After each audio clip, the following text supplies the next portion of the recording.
Hello बेटा, स्वागत है आपका आपके अपने YouTube channel math with Savita Deswal और मैं हूं सविता देसवाल।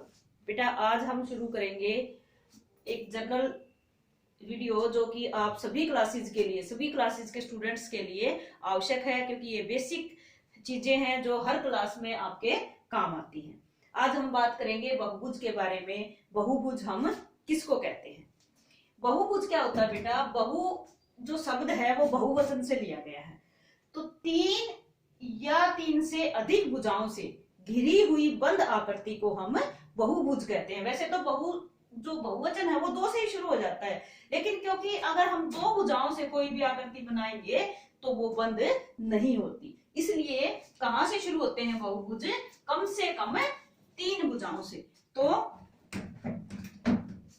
तीन या तीन से अधिक भुजाओं से घिरी हुई बंद आकृति, चाहे वो कैसी भी हो, जैसे इसमें है, ये क्या है? तीन भुजाओं से घिरी हुई बंद आकृति है, तो इसको भी हम क्या कहेंगे? बहुभुज कहेंगे। जरूरी नहीं है कि वो एक जैसी हो, कितनी भी भुजाओं वाली आकृति हो, लेकिन शर्त क्या है कि वो भुजाएं होनी चाहिए, वो कर्व जो है चाप नहीं होनी चाहिए, वो भुजाएं होनी चाहिए। तो तीन या तीन से अधिक भुजाओं से घिरी हुई बंद आकृति को हम बहुभुज कहते हैं बेटा। अब बहुभुज जो है वो दो प्रकार के होते हैं, एक तो समबहुभुज और एक विषम बहुभुज। जिस बहुभुज की सभी भुजाएं लंबाई में बराबर होती हैं, त्रिभुज है तो उसकी तीनों भुजाओं की लंबाई बराबर होनी चाहिए, चतुर्भुज है तो चारों भुजाओं की लंबाई बराबर होनी चाहिए, पंचभुज है पांचों भुजाओं की लंबाई बराबर होनी चाहिए। तो जिस बहुभुज की सभी भुजाओं की लंबाई बराबर होती है उसको हम समबहुभुज कहते हैं बेटा। फिर आता है विषम बहुभुज। विषम बहुभुज हम किसको कहते हैं? जिस बहुभुज की सभी भुजाओं की लंबाई समान नहीं होती उसको हम विषम बहुभुज कहते हैं। फिर आता है उत्तल बहुभुज। उत्तल और अवतल दो तरह के बहुभुज होते हैं। जैसे मान लिया मैंने ये पंचभुज बनाया और एक ये पंचभुज बनाया, इनमें क्या अंतर है बेटा? उत्तल और अवतल में क्या अंतर है? ये है हमारा उत्तल बहुभुज और ये है हमारा अवतल बहुभुज। ये उत्तल पंच, क्योंकि पांच भुजाओं से घिरी हुई बंद आकृति है, तो ये उत्तल पंचभुज और ये अवतल पंचभुज है। क्यों? जिस बहुभुज के अंदर अगर हम किन्हीं दो बिंदुओं को मिलाएं और वो उसके अंदर ही रहे, कोई भी ऐसे दो बिंदु ना हो जो उसके बाहर उसका कोई हिस्सा जाता हो, जैसे मैंने इसके अंदर के ये दो बिंदु मिला दिए तो ये जो हिस्सा था ये इस बहुभुज से बाहर चला गया, तो इसलिए ये बहुभुज कौन सा कहलाएगा? अवतल बहुभुज कहलाएगा। इस बहुभुज के अंदर आप कहीं भी दो बिंदु लीजिए और जब उनको मिलाओगे तो उसका कोई भी हिस्सा जो है इस बहुभुज से बाहर नहीं निकलेगा। जैसे आप चाहे एक यहाँ ले लिया, एक यहाँ ले लिया या यहाँ ले लिया, कहीं भी आप दो बिंदुओं को मिलाओगे तो वो इसके एक यहाँ ले लिया, अगर यहाँ और यहाँ लिया तो वो भी इसके अंदर ही रहेगा। मतलब इसके अंदर आप कहीं भी दो बिंदु लोगे तो वो इसके अंदर ही रहेगा, उसका कोई भी हिस्सा जो है उन दो बिंदुओं को मिलाते हुए उस रेखा का कोई भी हिस्सा उससे बाहर नहीं निकलेगा। तो इसलिए ये उत्तल बहुभुज है और ये अवतल बहुभुज है। तो अवतल बहुभुज किसको कहते हैं? जिस के किन्हीं दो बिंदुओं को, अगर कोई भी दो ऐसे बिंदु उसके अंदर हमें मिल जाए जिसका हिस्सा बाहर निकल जाता है मिलाते हुए, तो वो अवतल बहुभुज में आएगा। और अगर कहीं भी पॉइंट लेके, अगर हम कहीं भी दो बिंदु लेके अगर हम मिलाते हैं उसका कोई भी हिस्सा बाहर नहीं निकलता तो वो होता है हमारा उत्तल बहुभुज। ठीक है बेटे। अब उसके बाद आ जाता है कि हम विकर्ण किसको कहते हैं। अब जो बहुभुज है, अगर त्रिभुज है तो उसके तीन शीर्ष हैं, एक, दो और तीन। जहां दो रेखाएं आपस में मिलते हैं उनको हम उस बहुभुज का शीर्ष कहते हैं। तो किसी भी बहुभुज के दो शीर्षों को मिलाने से जो रेखाखंड खींचते हैं लगातार शीर्ष नहीं होते, लगातार शीर्ष नहीं होते। लगातार शीर्ष को छोड़ के किन्हीं भी दो शीर्षों को जब हम मिलाते हैं तो वो उस बहुभुज का विकर्ण कहलाता है। जैसे त्रिभुज के अंदर ये इसके साथ लगता है, इसके साथ भी हम विकर्ण नहीं खींच सकते और इसके साथ भी विकर्ण नहीं खींच सकते, इसलिए त्रिभुज का कोई भी विकर्ण नहीं होता। लेकिन जब हम कोई भी चतुर्भुज लेते हैं तो ये लगातार जो दो शीर्ष होते हैं उनको तो हम मिला ही नहीं सकते, क्योंकि वो रेखाखंड से मिले हुए होते हैं पहले से ही।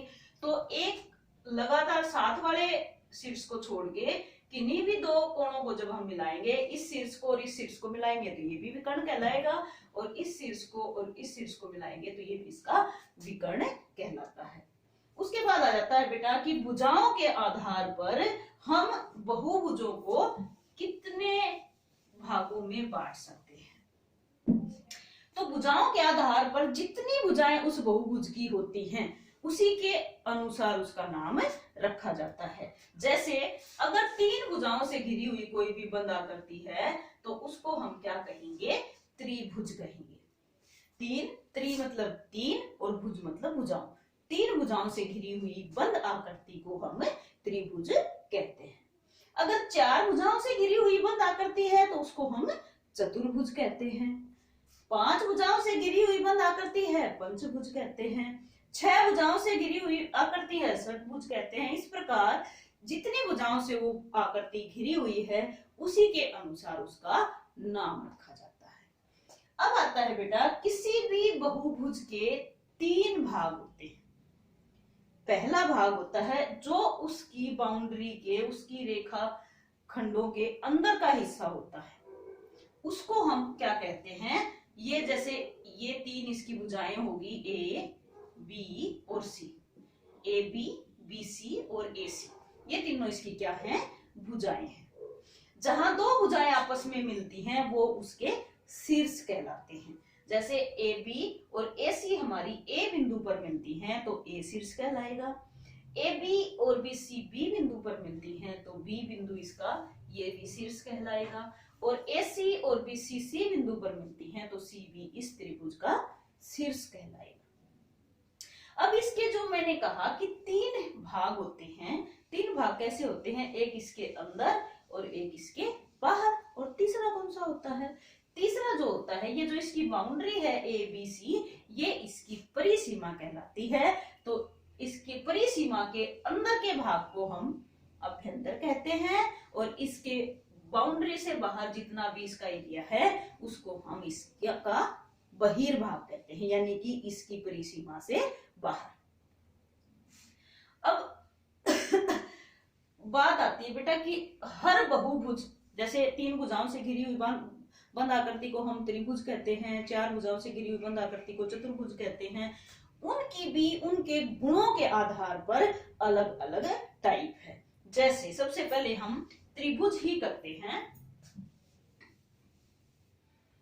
एक बात और बता देती हूँ बेटा, कोणों के बारे में और बता देती हूँ मैं बहुभुजों में, कि किसी भी बहुभुज के अंत्य कोणों का योग, जैसे त्रिभुज ही था हमारा, इसके अंत्य कोणों का योग, इसके 3 कोण हैं ए बी और सी, ये 3 कोण हैं, तो तीनों कोणों का योग कितना होता है, 180 डिग्री। अगर कोई चतुर्भुज है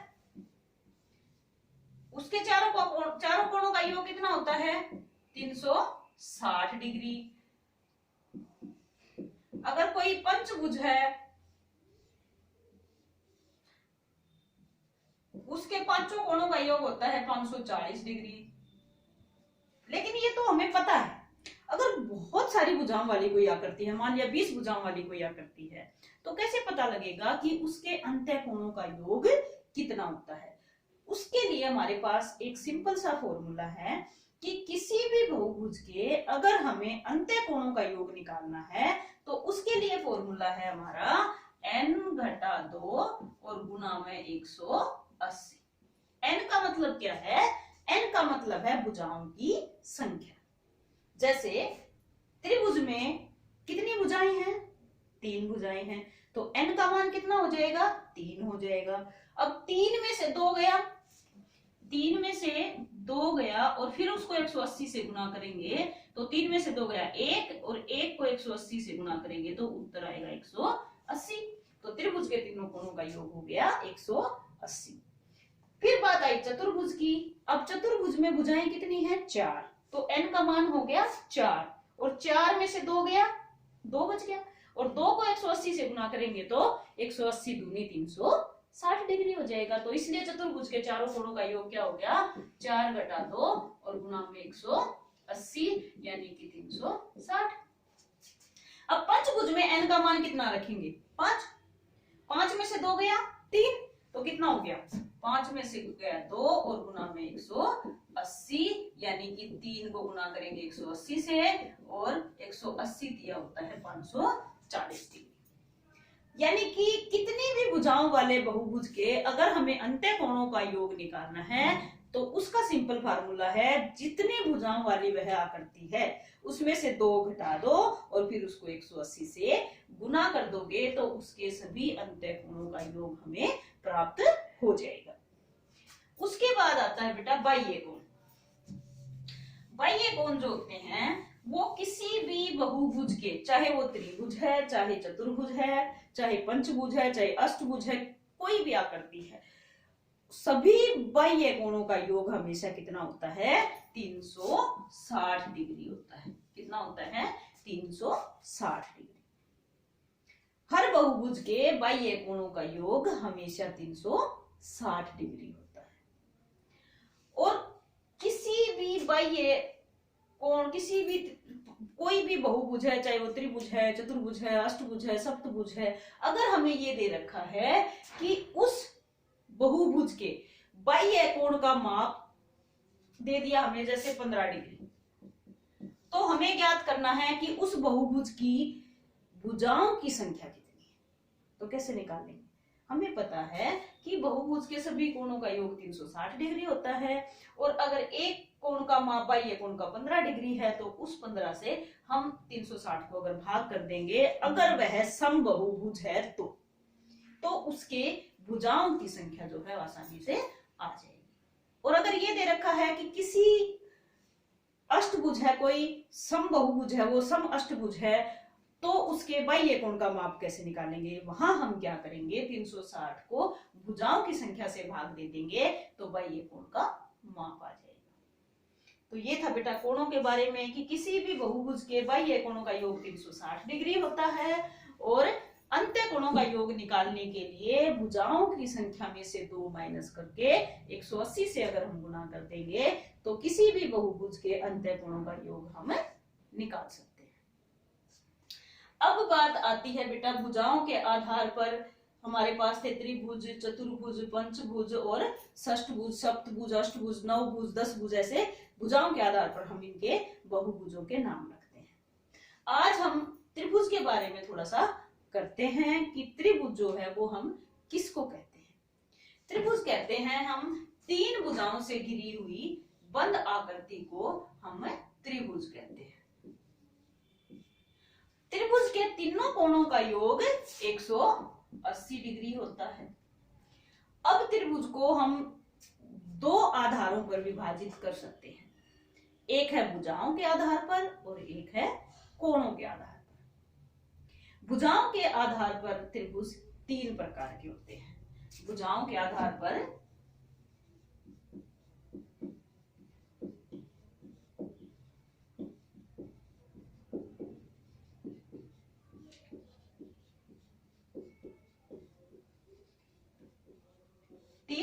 के होते हैं बेटा।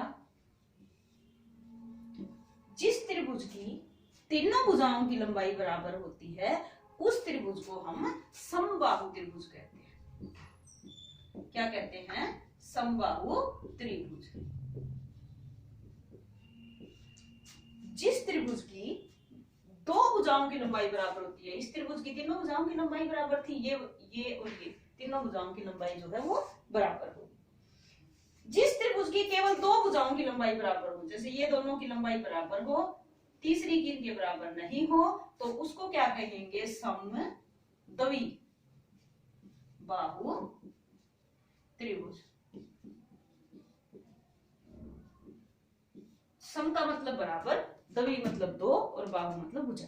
जिस त्रिभुज की 2 भुजाओं की लंबाई बराबर होती है उसको हम समद्वि बाहु त्रिभुज कहते हैं, क्योंकि इस त्रिभुज में इन दोनों भुजाओं की लंबाई बराबर है। नाम रख लेते हैं इनके ए बी सी। तो ए बी और ए सी की लंबाई जो है वो बराबर है। ऊपर वाले त्रिभुज में ए बी बी सी और ए सी जो है वो तीनों त्रिभुजों की भुजाओं की लंबाई बराबर थी। अब जिस त्रिभुज की तीनों भुजाओं की लंबाई अलग अलग हो, उस त्रिभुज को हम क्या कहते हैं? विषमबाहु त्रिभुज। विषमबाहु त्रिभुज, क्योंकि इसकी तीनों भुजाओं की लंबाई अलग अलग है, तो इसलिए इसको हम क्या कहेंगे? विषमबाहु त्रिभुज। अब आता है बेटा कोणों के आधार पर त्रिभुज। ये था भुजाओं के आधार पर त्रिभुज। भुजाओं के आधार पर हमारे पास 3 प्रकार के त्रिभुज होते हैं। अब आ जाता है कोणों के आधार पर।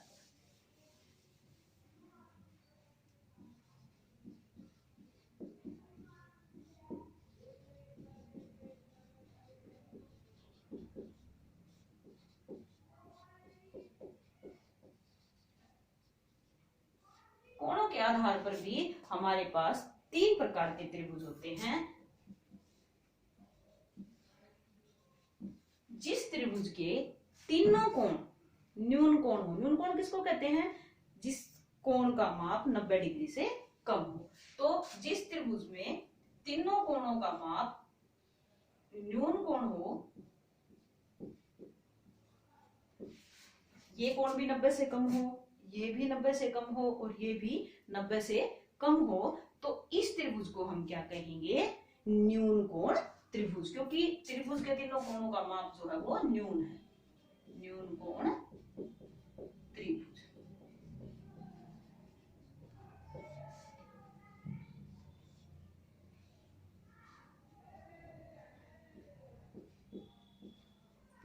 जिस त्रिभुज में एक कोण का मान 90 डिग्री का और बाकी 2 कोणों का माप न्यून कोण हो, उस त्रिभुज को हम क्या कहेंगे? समकोण त्रिभुज। क्योंकि 90 डिग्री के कोण को हम समकोण कहते हैं और इस त्रिभुज में एक कोण जो है वो समकोण है, तो इस त्रिभुज को हम क्या कहेंगे? समकोण त्रिभुज। क्या कहेंगे?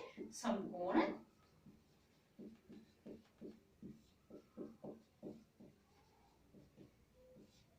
और जिस त्रिभुज में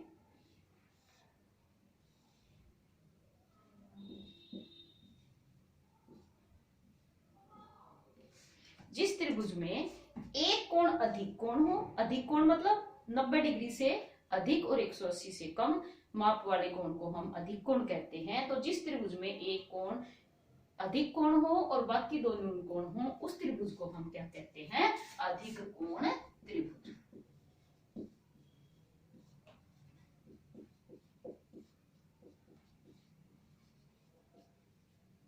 अधिक कोण त्रिभुज कहते हैं। तो ये तो था बेटा कोणों के आधार पर और भुजाओं के आधार पर त्रिभुज कितने प्रकार के होते हैं। अब बात आती है त्रिभुज के परिमाप और त्रिभुज के अक्षेत्रफल की। त्रिभुज का परिमाप जो होता है वो हम कैसे निकालते हैं? तीनों भुजाओं के योग से हम त्रिभुज का परिमाप निकाल सकते हैं। चाहे वो समबाहु त्रिभुज है, चाहे वो विषमबाहु त्रिभुज है, चाहे वो समद्विबाहु त्रिभुज है, उसमें कोणों की कहीं आवश्यकता नहीं होती। तो त्रिभुज के परिमाप का फार्मूला होता है सभी भुजाओं के योग से हम परिमाप निकाल सकते हैं। उसके बाद आती है अक्षेत्रफल।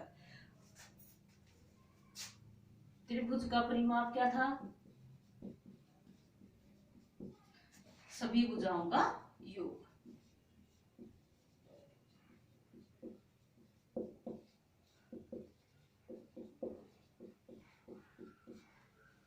अब आता है त्रिभुज का अक्षेत्रफल। तो त्रिभुज के अक्षेत्रफल का फार्मूला क्या है बेटा?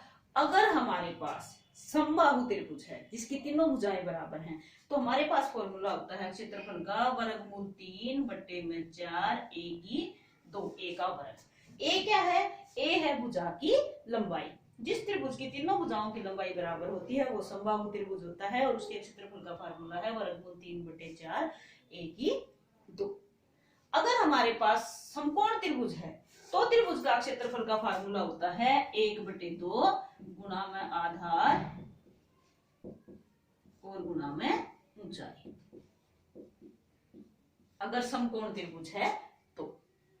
अगर हमारे पास न तो समबाहु त्रिभुज है न समकोण त्रिभुज है, हमारे पास भुजाओं की लंबाई जो है वो बराबर नहीं है, अलग अलग भुजाओं की लंबाई है या दो भुजाओं की लंबाई बराबर है तो हम क्षेत्रफल कैसे निकालेंगे, फिर हम निकालेंगे हीरोन के फॉर्मूले से। त्रिभुज का क्षेत्रफल कैसे निकालेंगे, एस घटा ए, एस घटा बी और एस घटा सी और इस सब का वर्गमूल। यहाँ एस क्या है बेटा, एस है भुजा ए बी और सी का क्षेत्रफल और उसको भुजा ए बी और सी की लंबाई और उसको 2 से भाग कर देंगे, यानी उस त्रिभुज के परिमाप को 2 से भाग करेंगे पहले, वो हमारे एस का मान आएगा और उस एस का मान यहाँ रखेंगे। एस जो था उसमें से भुजा पहले वाली को माइनस करेंगे, दूसरे वाले को माइनस करेंगे, तीसरे वाले को माइनस करेंगे और इन सब का वर्गमूल निकाल देंगे तो वो विषमबाहु त्रिभुज का क्षेत्रफल आ जाएगा, जिसको हम कौन सा फॉर्मूला कहते हैं, हीरोन का सूत्र या हीरोन का फॉर्मूला कहते हैं, क्योंकि ये हमारे गणितज्ञ हीरोन ने दिया था। तो आज बेटा हमने सिर्फ त्रिभुज के बारे में डिटेल में किया है। अगली वीडियो में हम करेंगे चतुर्भुजों के बारे में डिटेल में, सारे बहुभुज के बारे में जितनी बातें हमारी बच गई हैं वो हम नेक्स्ट वीडियो में करेंगे। और अब आपको क्या करना है, जल्दी से इस वीडियो को सब्सक्राइब करना है, शेयर करना है और आपको वीडियो कैसी लगी, आपको कैसा समझ में आता है, ये कमेंट करके जरूर बताएं बेटा। बाय।